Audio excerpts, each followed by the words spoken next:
Hello again, Facebook friends. I was originally going to broadcast this on a service called Smile Time, but for whatever reason, it's decided to be a tad glitchy today, so I'm going to send out a little request to tech support and see if we can't remedy it. Because what Smile Time allows me to do is to have a side-by-side real-time video chat with you instead of just relying on the comments from Facebook Live. So once I get that straightened out, we'll be back to business. But I didn't want to let this topic go because I think it's too important. The topic being when our kids with ADHD, Asperger's, or some other kind of challenge, hey Linda, have so much anxiety that it literally prevents them from even being in the building of school. I've come across this and I've seen it in some of my clients, I've seen it in discussion groups, I have seen it in articles that I read about anxiety. So what I really want to do is hear from all of you and what your experience is on this. Tell me about whether this happened to you when you were a kid. Tell me whether this is happening to your child right now. Or do you have a friend or a relative whose child is so paralyzed by anxiety that they can't go to school? Because I'm getting the suspicion that the people that I've seen talking about this is the tip of the iceberg. I sense that this is far more pervasive because not only is the anxiety difficult, Linda, my friend and neighbor, absolutely, we want to hear about that. Because there's so many different angles we could take about this subject. We could talk about, is anxiety something that it's biological and therefore we just need a medication to control it? Is the anxiety sensory related? One thing that we know, and the research shows this and anecdotally from the people that talk about their experience with ADHD or Asperger's, is that there tends to be some heightened sensory sensitivity. One of my favorite movies of all time is called Spinal Tap. If you haven't seen it, please see it. It's hilarious. And one of the phrases from there is, there's a perfect scene where one of the musicians is talking about his amplifier. Amplifiers tend to go from 1 to 10. His go to 11. And he said that's one of the reasons why they're so much better at being a band, is because theirs go to 11. Well, when it comes to kids with sensory issues, their senses tend to go to 11 in many ways. And things that seem, not to be a big deal, it seem customary in a school environment, can be such an insult to the nervous system of these kiddos that simply being in the presence of that input renders them so scattered and so disorganized they can't function. And that's something to be taken into consideration. So yeah, Linda, you were talking about your neighbor's kids. I definitely hope she's able to get in on this conversation, or anybody else that's here for that matter. Can you share from your own personal experience how anxiety affected your ability to attend school? There was a time when, I can't remember what grade I was in, and I think I've shared this before, that I had so much anxiety about going to school that I missed a month of school at one point. Not in a row, but I was missing like every Monday or a couple days during the week with bad stomach cramps or headaches or something like that.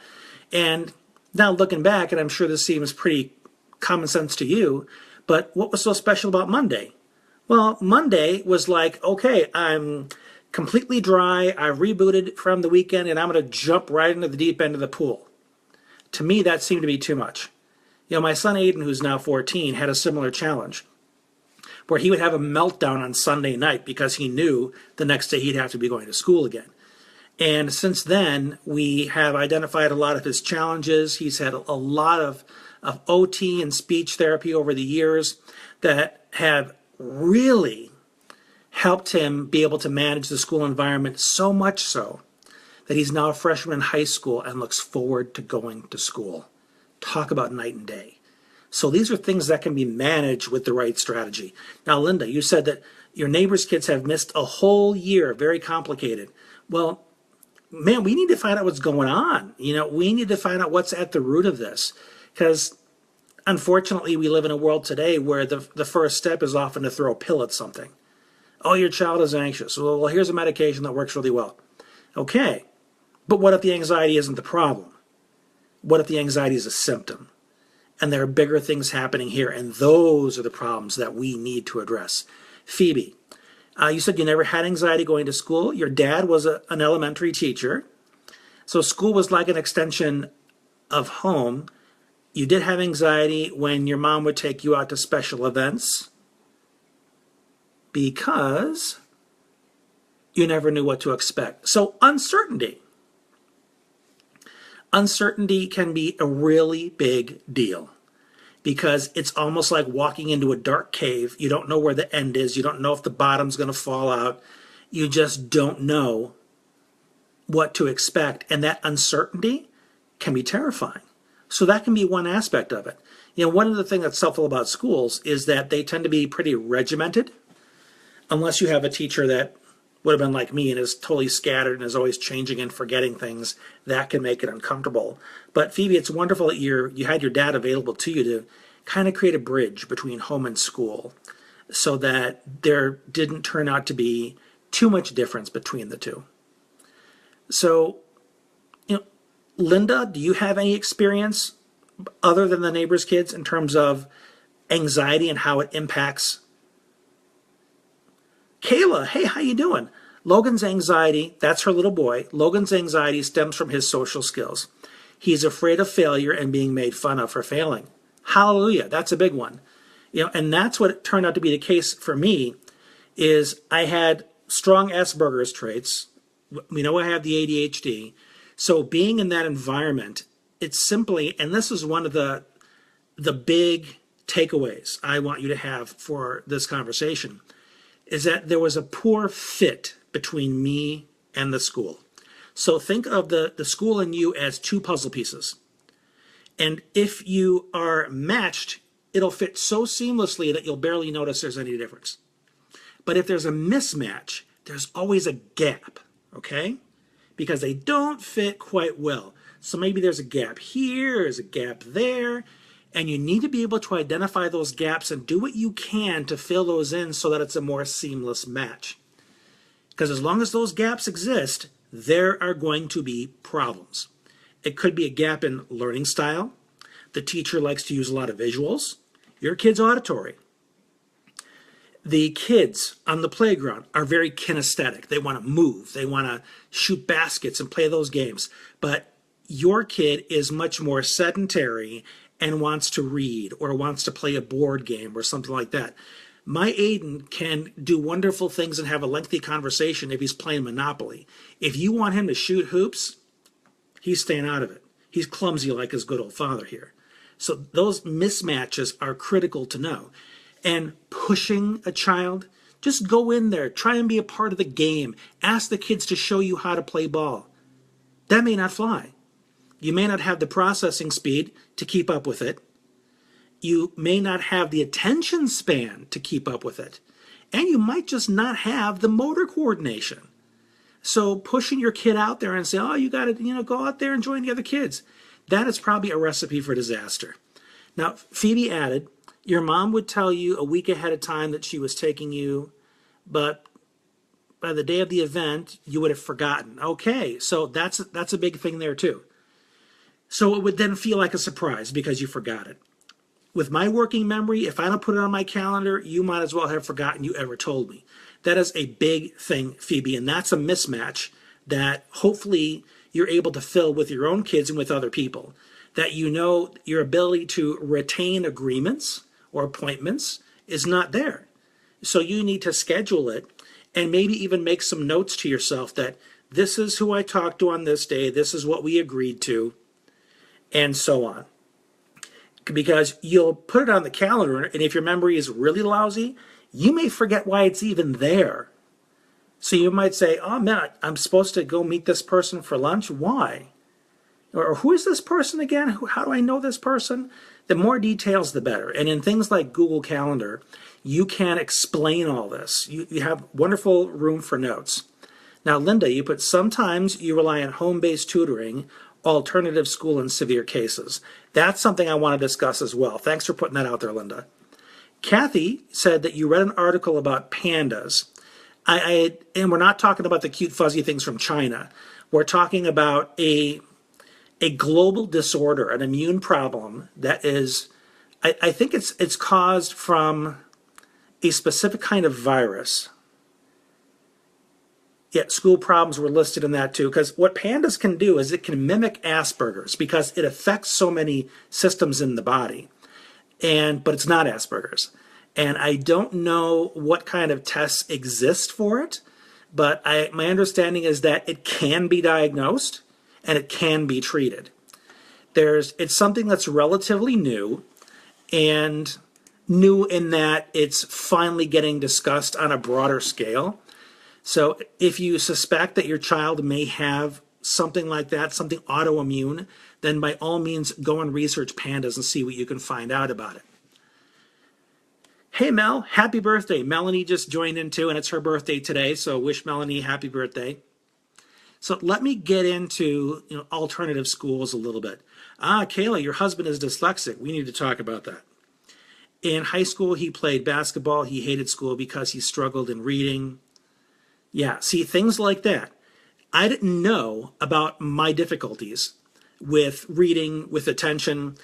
School to me was something where, occasionally I got, B's and stuff if I was very, very excited about the subject matter. I would stay up late at night until I was falling asleep sitting up because I wanted to consume the material, and that made it easier for me. But I had to work twice as hard as everybody else. But if it was something I wasn't interested in, it's hard to justify giving that extra oomph in order to make things work. So I kind of survived school. There wasn't a whole heck of a lot that I really, felt the reason to go there other than the pressure that was put on me. You have to go. Well, what if the police come and pick you up because you're being truant and all that other stuff? But basically, I suffered. I suffered through school. Okay, his strong point is history. Are we talking about Logan or your husband now, Kayla?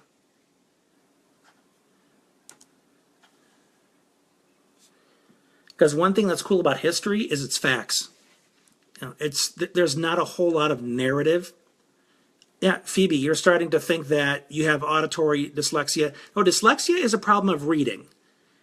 So if you have an auditory issue with understanding, it might be an auditory processing disorder, which is different, which is the best way I can describe it, because I start to have these issues when I'm really, really tired, is, the old FM radios where you would turn the dial and it would sound a little fuzzy and you'd hear a couple words here and there, but the rest of it was like static.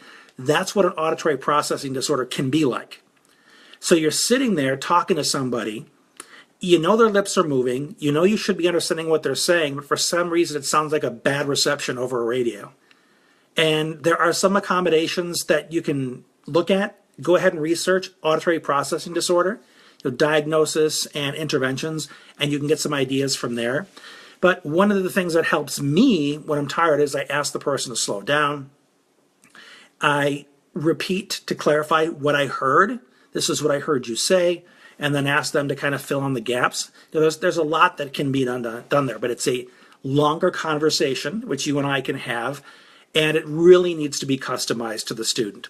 But the bigger picture is this, at least my take on it, is that the idea of finding a perfect fit between our anxious kiddos and the school environment, and this is just my opinion, okay? So feel free to bounce this off other people. I know darn well that there are professionals out there that have had different experience than mine.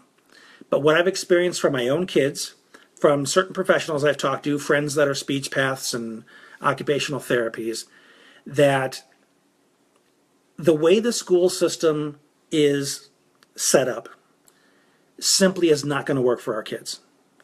Because the anxiety has so much to do with a hypersensitive nervous system, a different processing speed, which tends to be slower and more reflective. So our kids need to take in information at a slower speed, and they need more time to think about it, to consider it, to let it get in. And I don't know any teacher in a public school that's going to do that. It's going to teach that way. Everything is rapid fire, teach to the test. Okay, turn your page, let's go on to the next thing. And our kids get overwhelmed because, holy crap, this stuff is coming at me so fast. I can't keep notes. I can't write fast enough. I can't even remember half the stuff the teacher's saying.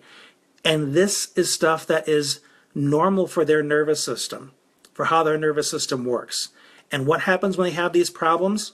They get crap from the school, right? Well, you have to take notes so I know you're paying attention. Well, you have to learn, you have to work on your focus better. All these things that the child needs to correct so that they can be a better fit for an educational style that was not made for the way their brain learns. My son Zach, who's 18 now, he's in college.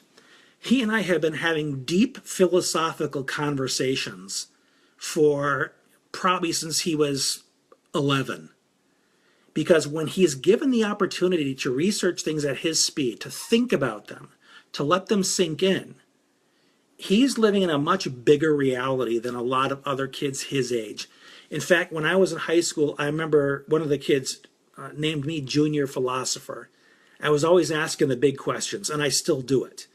It's one of the things that makes my coaching so powerful for the clients I work with is I see what they're doing, I see what decisions they're making and so on, and I'll go in there and I'll ask them a zinger that just blows a hole right into it. Not in the terms that it just disintegrates it, but it just sheds a light on it in a way they'd never considered before.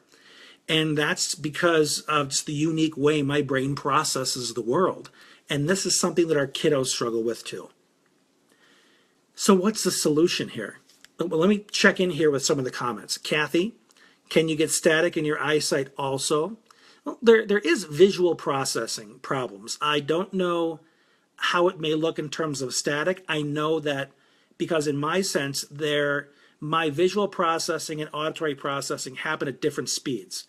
So if I'm looking at somebody and they're using facial expressions and they're smiling and saying certain things, because the visual processing is coming in more slowly than the auditory processing, there's a mismatch in my brain to the point where I get confused about what the person's trying to tell me because their facial expressions are forever out of sync with what they're saying. Make sense? Because of the different speeds. So my brain will interpret it as gobbledygook, and that's one of the reasons that I often look away a lot when I'm talking to somebody. The lack of eye contact. You may want me to look at you, but I'm not going to know what the hell you're talking about because of that mismatch. So it's better if I look away from your face. Okay, Linda said, your friend found one alternative school for one child and trying to find a suitable place for the other.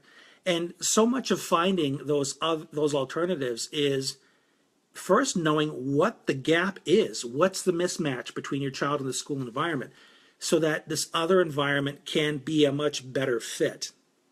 Now, what I have found, and I know this is not really accessible for a lot of people, what I've found is the best fit for our kiddos is homeschool, bar none, because you can customize everything about that child's experience. There were a couple times that I homeschooled Zach. The first time because he was in crisis and the school simply would not get with the program and give him accommodations or even an IEP when he had the diagnosis of Asperger's. And the second time was in middle school when he was being bullied mercilessly. And their real lousy solution was, oh, let's get your son together with the bully and teach him how to be friends. Didn't happen. The bully came in, went through the motions. They left, and the bully started talking to his friends about, hey, you won't believe what happened to me. This jerk told on me and blah, blah, blah. So now his friends started bullying Zach. It just increased the problem. But here's the thing that I was getting to as far as Zach goes. Zach was given a very loose structure. We found out what his interests were and let him explore it. Internet, books, and so on. And then I can't remember the term for this. I know I have people in my Facebook community that homeschool, but there's a term that, well, I'll just describe what it is. Let's say your kid's interested in rockets. Okay, now you research rockets and you start learning about the implications of math as it relates to rockets. Now you can teach physics, aerodynamics. You can look at the history of rockets. Who made the first rocket? What culture was it in? Oh, maybe China developed the first rocket. Let's talk about China. So we can do a little anthropology now and talk about different cultures. So there's a natural way.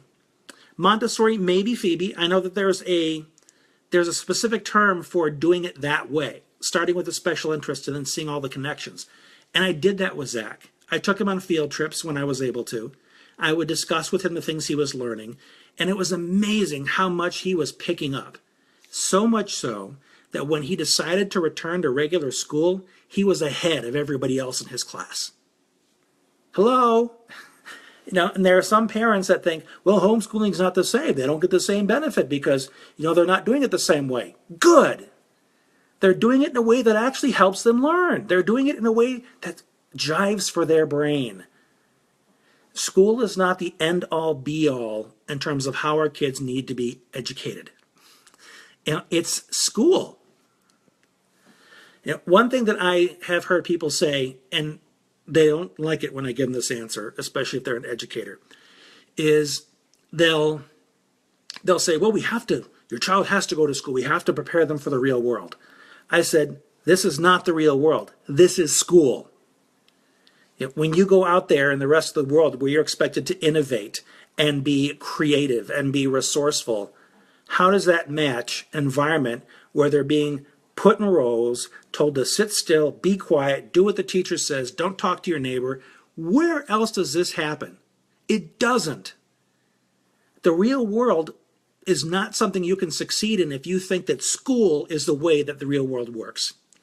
But when you're able to use your child's natural curiosity and inclinations for engaging the world, and you teach them how they can take what they're excited about, what they're interested in, and branch that out into other things that they can learn, that's how you teach your child that the world is their oyster, that it's a place they can succeed in. And there are so many things that they can benefit from.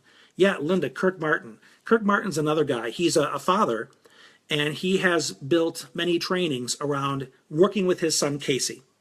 So his stuff, a little pricey, but I understand that it's pretty good.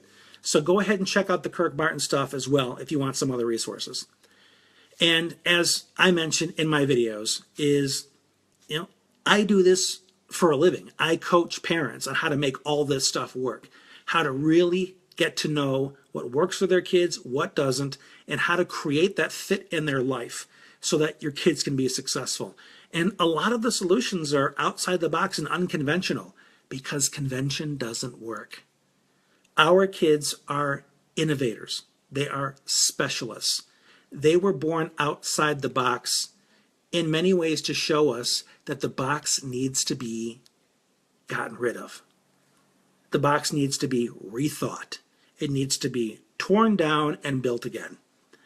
And there are online schools now, and they're doing very well, and they're for all ages. They have online colleges now.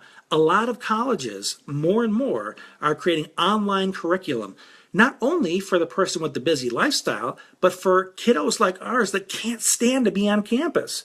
There's a young man I'm working with now who has a real hard time being on campus, but the kid's brilliant. And I honestly think that this is a kid who is going to succeed with an online business because you put him in front of a computer and he can rock it as long as he can control his environment. Gee, kind of sounds like me. I work from home. I've got low lighting. I can control how much sunlight's coming in. I can control the temperature. I control the quality of the seat that I sit in. Instead of one of those hard, plastic things in the school that make me miserable. Being able to control your environment so that it meets the needs of your brain, makes it a perfect fit, can really make it awesome for you in terms of your ability to succeed. Now, we've been talking for a while here, and yeah, Linda, K through 12, they have online schools for that. They have their own textbooks, they have their own worksheets, everything it is. And because you can customize a lot of that stuff to your kid, you can make them a lot more successful. So that's my 2 cents on it. I realize that it's easier for some and not others to homeschool your kid.